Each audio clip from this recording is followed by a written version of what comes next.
दुनिया में हर आदमी अपनी अपनी तरह से दुखी है। किसी को एक दुख है, किसी को दूसरा दुख। सर, मगर आपको ऐसा क्या दुख है सर? मेरी बीवी बीमार है, ना उठ सकती है ना बैठ सकती है। हजारों इलाज करवाए, इलाज करवाते करवाते मैं खुद ही डॉक्टर हो गया। सर, आप दुखी मत होइए। लिए कोई भी काम हो तो जरूर बताइएगा। बस थोड़ी सी हंसी दे देना, जिंदा रहने के लिए काफी होता है। सब मर्द ऐसे होते हैं, झूठ कहकर सेक्रेटरी को फंसाते हैं। ये भी ऐसे ही होंगे। अच्छा, ये ट्रेनिंग चल रही है। फिल्में देख देख कर खूब पति को गालियां दो। आ गए आप? हाँ। गाली नहीं दे रही हूँ, सच कह रही हूँ। मैं जब आपके ऑफिस में फोन करती हूँ, आपकी सेक्रेटरी ही फोन उठाती है। वो मेरी सेक्रेटरी नहीं है, मैं खुद वहाँ का कैशियर हूँ। सेक्रेटरी होती तो फंसा लेते। क्या फंसा लेता? खुद फंसा हुआ हूँ।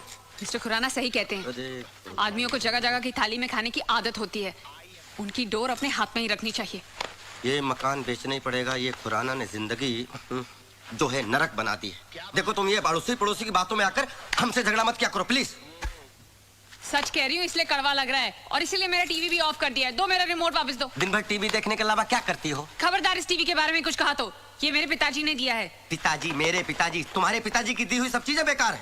क्या मैं भी बेकार हूँ? हाँ, और वो तो एहसान मानो, मेरे जैसा इंसान शादी करने के लिए तैयार हो गया। रहने दो रहने दो, एक से बढ़कर एक रिश्ता मिल रहा था मुझे। तकदीर वाले थे, साले सब बच गए। अच्छा, ये सब बातें छोड़ो और मेरा रिमोट वापस करो। काश कोई ऐसा रिमोट बनता जिससे चैनल के बदले बीवियां बदली जाती। तो क्या करते? तो रोज एक चैनल बदलता, और जिस चैनल को एक बार देख लेता दोबारा उसकी तरफ मुड़ के नहीं देखता, पहचानता ही नहीं। मुझे तो शुरू से ही पता था आप ऐसे ही हो। हाँ राइट, मैं ऐसा ही हूँ और मैं ऐसा ही रहूंगा। मैं ऐसा ही हूँ, मैं ऐसा ही हूँ। खाना गरम करो, भूख लगी है। नहीं करूंगी, जाकर अपनी बैंक वाली के यहाँ जाओ और खाना खाओ, और ये जोकरगिरी भी वहीं जाके करना। हाँ खा लूंगा, अब तो मैं उसी के पास खाऊंगा। तो जाओ ना, देखती हूँ कितने दिन खाना खिलाती है। एक दिन वापस मेरे पास ही आना होगा। मैं पागल हूँ जो नरक में वापस आऊंगा? ये नरक नहीं है, पत्नियां घर को स्वर्ग बनाती हैं। और पति को स्वर्गवासी बना देती। बात करती जैसे घर में घुसो लाइट। ये चाबी कहाँ लेकर जा रहे हो? ये कार भी मेरे पिताजी ने दी थी।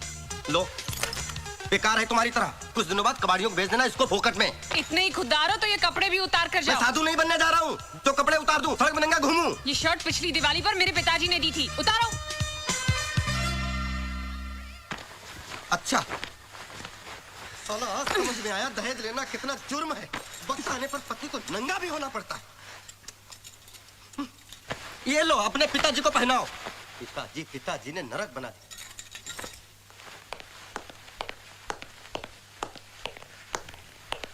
ये तो तुम्हारे पिताजी का दिया हुआ नहीं है ना? हैं?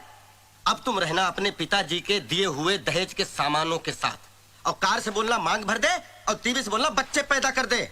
ठीक है, मैं जा रहा हूँ। ठहरो। माफ नहीं करूंगा, सॉरी बोरी बोलने की कोई जरूरत नहीं है। सॉरी बोल भी नहीं रही हूँ, मेरा रिमोट देते जाओ। हाँ ये रखो, जा रहा हूँ मैं। हाँ जाओ, तुम्हें तो बहाना चाहिए था। कोटा से लाकर पटक दिया है यहाँ पे। पूरा दिन टीवी देखकर दिल बहलाना पड़ता है। आपसे तो अच्छा मेरा ये hyundai का टीवी है। ना ऑफिस में ठिकाना ना घर में। संतोष, दुश्वार हो गया। रुको, इधर आओ, इधर आओ, इधर आओ, इधर आओ, इधर आओ। कहाँ जा रहे हो? झक मारने। अकेले? हाँ, अब आप आ गए ना। नहीं, मेरे पास टाइम नहीं है। I have to meet my mother-in-law. संतोष, सुबह शांति के साथ झगड़ा हुआ था, कोई कॉम्प्रोमाइज हुआ कि नहीं? अब आप जले पे नमक मत छिड़किए। एक तो मेरी शादी करवा दी, ऊपर से उसको भड़काते रहते हो। अरे इधर तो उधर ही जा रहा हूँ। अरे संतोष, अब लगता है खिचड़ी कुछ ज्यादा पक गई है। खिचड़ी पक नहीं गई, जल गई है खुराना साहब। आप मुझे मेरी मम्मी के घर छोड़ दीजिए, फिर जाके शांति को समझाइए। मैं? हाँ। अरे मुझे क्या? अच्छा प्लीज आ जाओ, आ जाओ, चलो। क्या तारीफ कर रहे थे, शांति गाय है गाय। खुला सांड था, मैं बैल बनकर घूम रहा हूँ साला। क्या हुआ भाई? हाँ, कुछ प्रॉब्लम है क्या? क्या लड्डू बट रहे हैं? काम करो अपना। अरे चिल्ला रहा है को यार। बड़ी तारीफ कर रहे थे, कह रहे थे संतोष तुम्हारे लिए हीरोइन ढूंढिए, हीरोइन।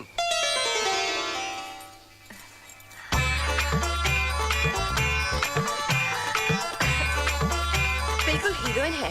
हमारा संतोष भी कुछ कम नहीं है। ये जबान नहीं चलाता, सिर्फ हाथ चलाता है।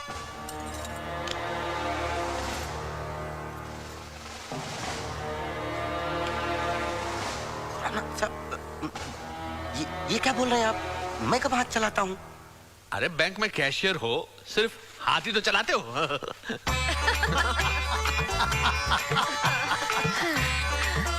पिछले 6 साल से हमारी पड़ोस में रहता है। बहुत शरीफ लड़का है। आजकल ऐसे लड़के मिलते कहाँ हैं? दरअसल हमारे संतोष को पीने की और खाने की बहुत आदत है। क्या आदत है? क्या बोल रहे हो आप? आप शादी करवाने आए हो या बर्बादी करवाने आए हो? अरे भाई मैं कह रहा हूँ कि तुम खाते पीते आदमी हो। गलत बोल रहा हूँ क्या? खाता पीता तो हूँ। अरे खुराना साहब, ये तो बहुत अच्छी बात है। वैसे आप मानो ना मानो, खाने पीने का शौक तुम्हारी बेटी को भी बहुत है। तो फिर ये जोड़ी बिल्कुल फिट है। हमें ये रिश्ता मंजूर है। क्यों खुराना साहब? हाँ जी, हाँ जी। क्या हाँ जी हाँ जी? लड़की तो मैंने देखी नहीं अभी। अरे मिसेस खुराना ने देख ली ना शक्ल, उनकी चॉइस क्या गलत होगी?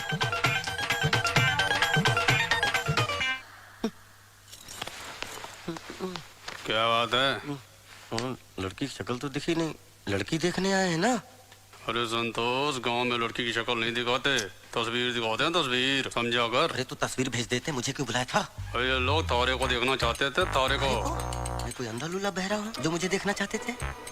और लड़की में कोई गड़बड़ हुई तो? ऐसा कुछ नहीं होगा। तो मैं आपसे शादी करूंगा। मैं शादीशुदा हूँ, वो बैठी मेरी बीवी। वो जानता हूँ। मैंने बोला ना ऐसा कुछ नहीं होगा। अरे मानो ना मानो खुराना साहब, हमारी बेटी इतनी समझदार है कि हम लोगों ने कोई शिकायत का मौका ही नहीं देखी। अरे ये तो बेचारी गाय है, गाय। बात तो सही है। तो फिर शादी पक्की? बिल्कुल पक्की। मुबारक हो। बोल पाती है कि नहीं? अरे तो ठीक है, लो बेटा मुंह मिठा लो। मुंह खोलो। अरे ऐसा लड्डू खाया, मुंह हमेशा हमेशा के लिए कड़वा। सब याद धरा मिस्टर खुराना। बुढ़ा बुढ़ी के प्यार को देख के मैं जवान आदमी कहाँ से फंस गया। ये ऊपर वाले तूने पति पत्नी का रिश्ता बनाया ही क्यों है? इस हेड ऑफ डिपार्टमेंट को ही फोन करता हूँ इसकी। हेलो, कौन? ये तो मैं भूल गया हूँ मैं कौन हूँ। शादी से पहले मेरे माँ बाप ने मेरा नाम संतोष रखा था, ऐसा मुझे याद है। अरे दामाद जी, थम हो। आपकी बड़ी लंबी उम्र है। अच्छा? 200 साल तक जिएंगे आप। अरे हम लोग अभी 10-20 साल में पेट नहीं भरा तुम्हारा जो 200 साल तक टॉर्चर करवाओगे। अरे क्या बात कर रहे थे? आपकी एक ही बेटी थी ना? अरे दामाद जी, हम बड़े किस्मत वाले हैं कि थारे जैसा दामाद हमें मिला। लो अपनी सासू माँ से बात करो।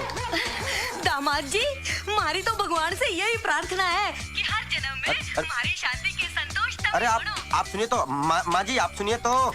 अरे दामाद जी, थम जैसा दामाद हमें मिल गया ना, मानो मारे सर का तो सारो बोझ ही हल्को हो गयो। हाँ हाँ, वो बोझ मेरे कंधे पर जो आ गया ना। सो तो है।